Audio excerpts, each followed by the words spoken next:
ይሄ ቪዲዮ የሚመለከተው 12ኛ ክፍል በሪሜዲያልም ሆነ በፍሬሽማን ውጤት መጥቶላችሁ አልሄድም ለምትሉ ሰዎች ነው። አሁን የሚያመልጣችሁ ነገር ልንገራችሁ። አንደኛ ራስን በራስ ማስተዳደር የሚባለው ነገር ያመልጣችኋል። ሁሉም ነገር እናንተ ነው። ሁሉም ነገር እናንተ ጋር ነው ያለው። ራሳችሁን በራሳችሁ ማኔጅ ማድረግ ትችላላችሁ ከቤተሰብ ጫና ወጣችሁ። አንደኛው እሱ ነው። ያው ብሩ ከቤተሰብ ቢሆን የሚመጣው። ሁለተኛ ብዙ ዘመድ አዝማድ ይኖራችሁ እንጂ ብር ይኖራችኋል። በጣም ብር ይኖራችኋል። እናንተ ብቻ አጠቃቀሙን ቻሉበት እንጂ በጣም ነው ብር የሚኖራችሁ። ዘመድ አዝማዶቻችሁ ምናምን ይልኩላችኋል።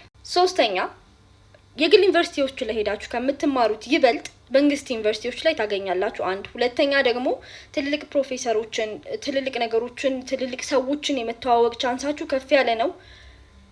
ሲቀጥል ደግሞ ከተመረቃችሁ በኋላ የመቀጠር ቻንሳችሁ ከፍ ያለ ነው ከግል ዩኒቨርሲቲ ይልቅ የመንግስት ዩኒቨርሲቲ ተማሪዎች ማለት ነው።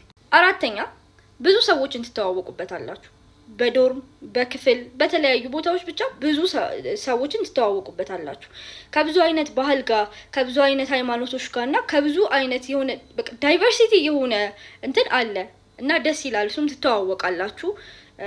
ለወደፊቱ ደግሞ ትልልቅ የሚሆኑ ሰዎችንም ልታገኙ ትችላላችሁ እዛው ወይ ዶርማችሁ ውስጥ ወይ ክላሳችሁ ውስጥ ከተለያየ ቦታ ስለምትሰበሰቡ ማለት ነው። ስንተኛ ላይ ነበርኩ? አይ ቲንክ 5ኛ ላይ ነኝ አይደል? 5ኛ ደግሞ እንደነገርኳችሁ ብዙ እውቀትን ይዛችሁ ትወጣላችሁ።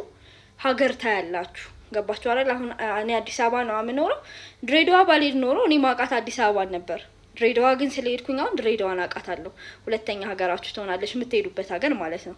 ስለዚህ እሱ ራሱ አሪፍ ነው። በዚህኛው ቪዲዮ ይሄን ሰርቼላችኋል። በሚቀጥለው ደግሞ ምን ማድረግ እንዳለባችሁ ምን ይዛችሁ መሄድ እንዳለባችሁ ከራሴ እንትን ተነስቼ እሰራላችኋለሁ ማለት ነው።